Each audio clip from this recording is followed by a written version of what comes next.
अस्सलाम वालेकुम फ्रेंड्स, आज हम बात करेंगे मकाफ़ात के एक टॉपिक पर मनपसंद। उमर और माहा एक दूसरे से बहुत प्यार करते हैं। उमर माहा को अपने घर लेकर आता है, अपनी माँ से मिलवाता है। माहा की फैमिली भी बहुत अमीर है और उमर की फैमिली भी बहुत अमीर है, लेकिन माहा की फैमिली बहुत ज़्यादा अमीर है। इसलिए उमर की माँ माहा की चमक धमक, उसकी गाड़ी, उसका घर बंगला सब कुछ देखकर बहुत ज़्यादा इम्प्रेस हो जाती है और वो माहा को कहती है कि मुझे तुम बेहद पसंद आई हो, मुझे तुम बहुत पसंद हो, मैं बहुत जल्द तुम्हारे घर में तुम्हारा रिश्ता लेने आऊँगी। माहा खुशी खुशी अल्लाह हाफिज़ कहकर चली जाती है। माहा के जाने के बाद सादिया अपनी बहन को फ़ोन करती है और कहती है, सुनो, बहुत अच्छा रिश्ता मिला है, मेरे बेटे ने बहुत अच्छी लड़की पसंद की है, मैं बहुत खुश हूँ। वो तो हमसे भी ज़्यादा अमीर है। वो लड़की थी, रेशमी बाल थे, बिल्ली आंखें थी उसकी, इतना प्यारा उसने सूट डिज़ाइनर पहना हुआ था कि मैं तो फ़िदा ही हो गई। ये लड़का सारी बातें सुन रहा होता है, उमर सारी बातें सुन रहा होता है और वो माँ के सदके वारी जाता है कि आपने माहा को पसंद कर दिया। माँ कहती है, पहली दफ़ा ही तुमने बहुत अच्छा काम किया, इतनी अच्छी लड़की पसंद की कि मैं उसको इनकार ही नहीं कर सकी। दोनों माँ बेटा बहुत खुश हैं। कहते तुम्हारा बाप गाँव गया है, उसके भाई का इंतकाल हो गया, जैसे ही वो वापस आएगा मैं उससे तुम्हारे रिश्ते की बात करूँगी और हम बहुत जल्द माहा का रिश्ता लेने जाएंगे। इतने में बाप की आवाज़ आ जाती है, अस्सलाम वालेकुम भाई, कहाँ हो आप सब, यहाँ आओ, ये देखो मेरे साथ कौन आया है। सादिया एंड उमर वहाँ पर पहुँच जाते हैं और सलाम करते हैं और उसके बाद पूछते हैं, ये आपके साथ लड़की कौन है। सलीम बताता है कि ये मेरे मुंह बोला भाई जो कि फ़ौत हो चुका है, उसकी बेटी है। सादिया कहती, बहुत बड़ी हो गई है माशाल्लाह, मैंने तो बहुत छोटी सी देखी थी। तुम्हारे बाप का बहुत दुख हुआ मुझे नाजी, लेकिन बंदा क्या कर सकता है, खुदा के कामों के आगे हम बेबस हैं। नाजी रोने लगती है और फिर सलीम कहता है, बेटा आप ऊपर जाओ, रेस्ट करो, बाद में बात करेंगे। सलीम और सादिया बाहर लॉन में बैठे होते हैं, चाय पीने लगते हैं। तब सादिया बात करती है, कहती है, ये लड़की कितनी दिन हमारे घर रहेगी। सलीम कहता है, क्या मतलब कितने दिन, ना उसकी माँ है ना उसका बाप है, मैं इसको हमेशा के लिए यहाँ पर ले आई हूँ। सादिया का तो मुंह ही बन जाता है। कहती है, ऐसे कैसे हो सकता है, तुम कैसे हमेशा के लिए मुझसे बगैर पूछे ये लड़की घर में ला सकते हो। सलीम, हमारा एक जवान बेटा भी है, दुनिया वाले क्या कहेंगे, अगर कोई बात निकल आई तो हम क्या करेंगे। सलीम शदीद गुस्से में आ जाता है, कहता है, जो होगा देखा जाएगा। ये कहकर वो वहाँ से चल पड़ता है। सादिया बेगम कमरे में आती है, देखती है नाजी टीवी देख रही है, बहुत ही ज़्यादा गुस्से में आ जाती है। बहुत बुरी तरह से बोलती है, ओए लड़की, तुम यहाँ पर बैठी टीवी देख रही हो, घर का काम कौन करेगा। सादिया बेगम जो है वो चिल्लाती है उस पर और फिर नाजी जल्दी से खड़ी हो जाती है, दुपट्टा लेती है, कहती है, चची जान, घर में मुलाजमा है इसलिए मैं बैठ गई हूँ, आप मुझे बताएं ना क्या काम करना है, मैं कर देती हूँ। सादिया बेगम कहती, बीबी मैंने मुलाजमा को छुट्टी दे दी है, तुम आ गई हो तो मुलाजमा की भला क्या ज़रूरत, आज से तुम घर का सारा काम करोगी, झाड़ू पोछा डस्टिंग इवन की कुकिंग भी तुम ही करोगी। मैं यहाँ पर बैठ के टीवी देखने लगी हूँ, मुझे जल्दी से चाय बना दो, उसके बाद मेरा मोबाइल लाओ और उसको चार्जिंग पे लगाओ और उसके बाद खाने की तैयारी शुरू करो। नाजी जो है वो थोड़ी सी परेशान हो जाती है, लेकिन वो सारे काम करना शुरू कर देती है। खाना खाने के बाद सभी टीवी लॉन्च में आकर बैठते हैं। चचा कहते, खाना तो बहुत मज़े का था सादिया, आज तो तुमने कमाल ही कर दिया। सादिया कहती, ये खाना मैंने नहीं, नाजी ने बनाया था। चचा जान कहते, तभी तो मुझे अपने गांव की खुशबू आ रही थी इस खाने में से, खाना तो बहुत मज़े का था। लेकिन जो बेटा है वो थोड़ा सा जेलस फील करने लगता है, कहता है, नहीं, मुर्गी सही तरह गली नहीं हुई थी, ना ही नमक पूरा था। चचा कहते, मुझे तो बहुत पसंद आया। सादिया बेगम जल भुन जाती है और कहती है, जब चचा को पसंद आ गया तो फिर हमारी क्या औकात है, मज़े का ही होगा। नाजी वहाँ से चली जाती है, कहती है, मैं सबके लिए चाय बना कर लाती हूँ। ये कहकर वो वहाँ से चली जाती है। चचा उसे देखता रह जाता है। दूसरे दिन सलीम साहब जो हैं वो तैयार होकर ऑफिस के लिए जाने लगते हैं। देखते हैं कि नाजी सारे घर का काम कर रही है, झाड़ू पोछा कर रही है। वो परेशान हो जाता है, कहता है, बेटा आप ये काम क्यों कर रही हो, काम वाली है हमारे पास, वो कहाँ है, सादिया वो कहाँ है, काम वाली कहाँ है। सादिया कहती है, उसकी बहन की तबीयत ठीक नहीं थी, वो मेरे से कुछ दिन की छुट्टी लेकर गई है। नाजी कहती, कोई बात नहीं चचा जान, ये मेरा भी तो घर है ना, आपने मुझे बेटी कहा तो ये मेरा घर हुआ, अगर अपने घर की मैं सफाई कर रही हूँ तो कुछ बुरा नहीं, आप मुझे पराया तो नहीं समझे ना। चचा भतीजी की यह बात सुनकर शफकत से उसके सर पर हाथ रख देता है, कहता है, बहुत अच्छी तरबियत की है बेटा तुम्हारे माँ बाप ने तुम्हारी। ये कहकर वो ऑफिस की तरफ चल पड़ता है। बाद में सादिया बेगम नाजी को बहुत डांटती, कहती ओए लड़की, अगर तुमने आइंदा इस घर को अपना कहा तो मेरे से बुरा कोई नहीं होगा, यहाँ से निकाल, बाहर फेंकूंगी मैं तुम्हें। तुम्हारी जुर्रत कैसी हुई इस घर को अपना कहने की, ये सिर्फ मेरा घर है। नाजी रोने लगती है, कहती है नहीं चची जान, मेरा ऐसा कहने का मतलब नहीं था, मैं तो चचा जान से ऐसे ही कह रही थी। कहती ऐसे वैसे कभी ये वर्ड मत बोलना आइंदा, नहीं तो मेरे से बुरा कोई नहीं होगा। शाम को सलीम और सादिया लॉन में बैठे बातें कर रहे हैं। सादिया कहती सलीम साहब अब हमें अपने बेटे की शादी करनी चाहिए, काफ़ी बड़ा हो गया है। सलीम कहता तुमने तो मेरे दिल की बात छीन ली। सादिया कहती अच्छा चलो फिर मैं लड़की देखना शुरू करती हूँ। सलीम साहब कहते लड़की देखने की क्या ज़रूरत है, लड़की हमारे घर में है, हीरे जैसी लड़की है, ऐसी हमें कभी नहीं मिलेगी। सादिया शदीद गुस्से में आ जाती है, कहती उससे मैं अपने बेटे की शादी करूंगी, कोई स्टेटस नहीं, कोई आगे नहीं, कोई पीछे नहीं, एक यतीम लड़की से मैं अपने बेटे की शादी नहीं कर सकती। मुझे सोसाइटी में उठना बैठना है, लोग क्या कहेंगे। एक लावारिस गांव वाली से तुमने अपने बेटे की शादी कर दी, आखिर क्या कमी है मेरे बेटे में। सलीम साहब सारी उम्र आपकी मानी है, ये नहीं मानूंगी, कभी नहीं मानूंगी। मैं अपने बेटे की शादी अपनी मर्जी से और उसकी पसंद से करूंगी। आप नाजी के लिए कोई भी रिश्ता ढूंढे, जल्दी से इसे यहाँ से चलता करें, मुझे अब 1 मिनट के लिए भी इसका वजूद यहाँ पर गवारा नहीं। सलीम साहब अपने ऑफिस में बहुत अच्छा लड़का, जो सबसे मेहनती सबसे काबिल लड़का होता है, उसका रिश्ता लेकर नाजी के लिए ले आता है और नाजी को बहुत पसंद करते हैं लड़के वाले। इस तरह से नाजी की शादी हो जाती है। नाजी यहाँ से रुखसत होकर अपने ससुराल चली जाती है। नाजी की शादी के बाद उमर माँ के पास आता है और कहता है अम्मी अब माँ के बारे में सोचे ना, आप मुझे लटकाती जा रही हैं, अब तो नाजी की शादी भी हो गई, हमारा हर मुश्किल रास्ता आसान हो गया, अब मेरी शादी की बात करें अब्बू से। अम्मी कहती ठीक है मैं करती हूँ, रात को करती हूँ। रात को चाय पीते हुए सादिया बेगम जो है वो सलीम साहब से बात करती है कि आप बेटे की शादी कर देनी चाहिए।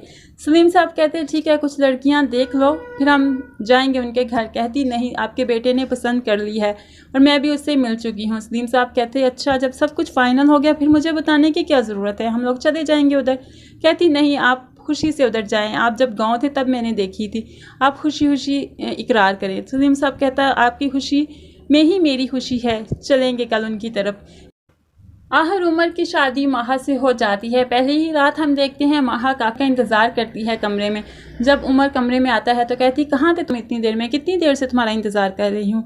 उमर हंस के कहता वो घर वालों ने रोक लिया था इसलिए लेट आया। उसने कहा ये घर वालों ने आज के दिन ही क्यों रोका, बड़े अजीब हैं तुम्हारे घर वाले। खैर उमर चुप कर जाता है। माहा कहती है यार मुझे मेरी मुंह दिखाई दे दो फिर मैं चेंज करती हूँ, बहुत हैवी ड्रेस है, मुझे इतने हैवी पहनने की आदत नहीं। उमर कहता है पहले तो मैं जी भर के देख तो लूँ। वो थोड़ा सा रोमांटिक होने लगता है लेकिन वो कहती मुझे मुंह दिखाई चाहिए। मुंह दिखाई देता है, रिंग पहनाता है जो कि माहा कहती उमर हम शादी से पहले सारी बातें कर चुके हैं, आज बात करने के लिए कुछ भी नहीं है, मैं चेंज करने जा रही हूँ, उसके बाद मुझे बहुत नींद आ रही है। ये कह के वो चेंज करने चली जाती है। उमर उसे देखता रह जाता है। शादी को कुछ दिन ही गुजरते हैं कि सलीम साहब कहते हैं बेटा मुझे चाय तो बना दो। माहा कहती क्यों नुकरानी नहीं है क्या घर में। वो नुकरानी को आवाज़ देती कि अंकल को चाय बना दो। सलीम साहब कहते नहीं हमारी खानादारी जो है वो नुकरानी नहीं करती, घर की बेटियां बहू या फिर बीवी करती है, आप मुझे चाय बना कर दोगी। वो कहती है सॉरी मैं आपको चाय बनाकर नहीं दूंगी, मैं कहीं जा रही हूँ और आप मुझे मत रोकें। ये कहकर वो चलने लगती है तो सलीम साहब कहते हैं बेटा किसी ने आपको सिखाया नहीं कि बड़ों से पूछ के घर से जाते हैं। कहती हाँ जी बड़ों से पूछ लिया, अपने शोहर की इजाज़त मैंने दे दी, बाकी कौन बड़ा रह गया यहाँ पे। ये कहकर माहा घर से निकल जाती है और सादिया बेगम बहुत शर्मिंदा होती है। सलीम साहब कोई बात नहीं मैं चाय बना देती हूँ। उसके बाद सादिया बेगम जो है बेटे के पास आती, कहती हूँ उमर अपनी बीवी को समझा लो थोड़ा सा, हमारी इज्जत किया करे, तुम्हारा बाप जो कहता है कभी नहीं मानती, मैं जो कहती हूँ नहीं मानती, हमेशा फ़ोन के साथ लगी रहती है या फिर घर से बाहर अपने दोस्तों के साथ या माँ के घर जाने की ज़िद करती है।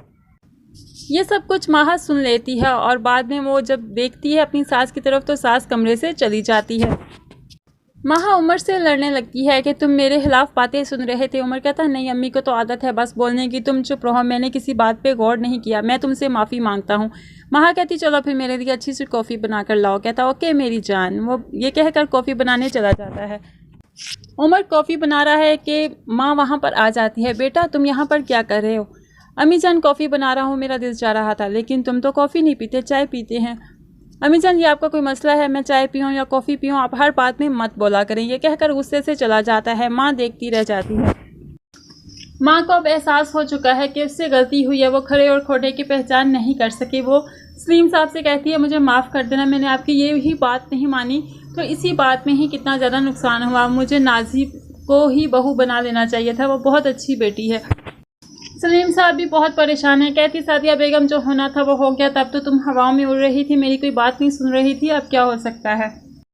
एक दिन सादिया बेगम टीवी लाउंज में बैठी टीवी देख रही थी कि अचानक फ़ोन आ जाता है। वो परेशानी में हड़बड़ाकर खड़ी हो जाती है। ये क्या कह रहे हो आप, ऐसा नहीं हो सकता है, एक्सीडेंट हुआ है, उसे हॉस्पिटल लेकर जाओ। बाद में कहती इन्ना लिल्लाहि व इन्ना इलैहि राजिऊन। सलीम साहब अब इस दुनिया में नहीं रहे, सादिया बेगम बेवा हो चुकी है। नाजी सादिया से मिलने आती है और कहती है चची जान खुद को अकेला मत समझना, मैं आपके साथ हूँ, चचा जान बहुत अच्छे थे, हर पल मेरी मदद की, आप खुद को अकेला ना समझना, जो होना था वो हो गया, हम लोग अल्लाह के कामों में कुछ नहीं कर सकते, आप बस सब्र करें और अपना ख्याल रखें। सादिया कहती है आज तुम मेरे पास रुक जाओ। नाजी कहती नहीं, मेरी सास को शुगर का मसला है, माँ को बार बार दवाई की ज़रूरत पड़ती है, मैं ना होंगी तो कौन देगा दवाई। इतने में नुकरानी आती है और कहती है सब आपकी बहू का पूछ रही हैं, नीचे औरतें आई हुई हैं। सादिया बेगम कहती उन्हें कहो उसकी तबीयत नहीं ठीक, वो सो रही है। ये कहकर वो रश करने लगती है कि नाजी कितनी अच्छी है, अपनी सास के लिए यहाँ से चली गई, और मेरी बहू है कि मेरा शोहर भी फौत हो गया तो वो कमरे से बाहर नहीं निकली। कुछ दिन के बाद सादिया बेगम बेटे के कमरे में जाती है, कहती है कुछ दिन बाद बेटा तुम्हारे अब्बू का चेलम है, मुझे कुछ पैसे दे दो, कुछ हतम दिलवाना है, मुझे देगे देनी है। उमर कहता आप माहा से पैसे दें क्योंकि घर की जिम्मेदारी अब माहा की है। वो बड़ी हैरान हो जाती है, मैं बहू से पैसे क्यों मांगूं। कहता माँ आपने ही तो मुझे कहा था कि औरत के हाथ में ही पैसा रखते हैं, तो अब मेरी औरत तो वही है ना, तो मैं उसको ही पैसा देता हूँ, तो आप उसी से पैसा ले। कोई बात नहीं, वो दे देगी, वो आपको। सादिया बेगम माहा के पास जाती है और कहती है तुम्हारे अंकल के चेलम के लिए मुझे कुछ पैसे चाहिए बेटा। माहा जो है वो गुस्से में आ जाती है, कहते हैं इन शहरचियों के लिए मेरे पास कोई पैसा नहीं, जो जिंदा है उनके हकूक़ पूरे हो जाएं तो बड़ी बात है, आप मुर्दा लोगों को पे पैसे लुटाने की बात करती हैं, मैं नहीं दूंगी। माहा इतना कहकर गुस्से से चली जाती है। बाद में सादिया बेगम को याद आता है कि मैंने ही उमर से कहा था कि औरत के हाथ में पैसा देना चाहिए, मर्द जो है वो सिर्फ कमाता है और औरत खर्चा करती है, और यही बात मेरे बेटे ने फॉलो की। वो कुड़ती है कि मुझे उसको ये बात नहीं बतानी चाहिए थी, लेकिन खैर अब कुछ नहीं हो सकता। दूसरे दिन सादिया बेगम सुनती है कि माहा और उमर बात कर रहे हैं। माहा कहती है कि मेरी भाभी और बच्चे और भाई आ रहा है रहने के लिए, तुम्हारी माँ का कमरा भरा है तो उनसे कहो खाली कर दें। उमर कहता है ऐसे कैसे हो सकता है। कहता है कोई बात नहीं, अम्मी को कहो गेस्ट रूम में चली जाए, या ऐसा करो अम्मी को कुछ दिन अपने भाई के घर छोड़ आओ, क्योंकि अम्मी यहाँ पर रह के नौका टोकी के अलावा कुछ नहीं करती और इस तरह से मेरी इंसल्ट होती है। माँ ये बातें सुन लेती है, कहती बेटा तुम्हें मेरे भाई को फ़ोन करने की ज़रूरत नहीं, मुझे मेरे भाई के घर का रास्ता आता है, मैं खुद ही चली जाऊँगी। ये कहकर माँ वहाँ से चली जाती है। उमर परेशान हो जाता है लेकिन बीवी के आगे बोल नहीं सकता। दूसरी तरफ हम देखते हैं कि नाजी चची जान से मिलने आई है, लेकिन चची जान घर पर नहीं है। वो बहुत परेशान हो जाती है, कहाँ गई चची जान। तो माहा बताती है अब तुम्हारी चची यहाँ पे नहीं रहती, अपने भाई के घर रहती है, बराए मेहरबानी तुम वहाँ पर जाकर मिला करो, मुझे फजूल लोगों का यहाँ पर आना जाना पसंद नहीं। माहा वहाँ से उसको नाजी को निकाल देती है, नाजी वहाँ से चली जाती है। भाई के घर आने के बाद भी सादिया बेगम की ज़िंदगी आसान नहीं रही। भाभी यहाँ पर सारा काम सादिया बेगम से ही करवाती। जैसे सादिया बेगम नाजी के साथ सलूक करती थी, इसी तरह ही भाभी अब सादिया बेगम के साथ सलूक करती है।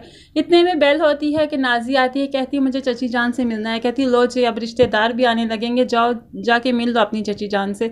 नाजी चची जान को सफाई करती देखती है तो कहती है चची जान आप ये क्या कर रही हैं, छोड़ दें इसे। वो डस्टर पकड़ कर साइड पे फेंक देती है, कहती है आप मेरे साथ मेरे घर चलें।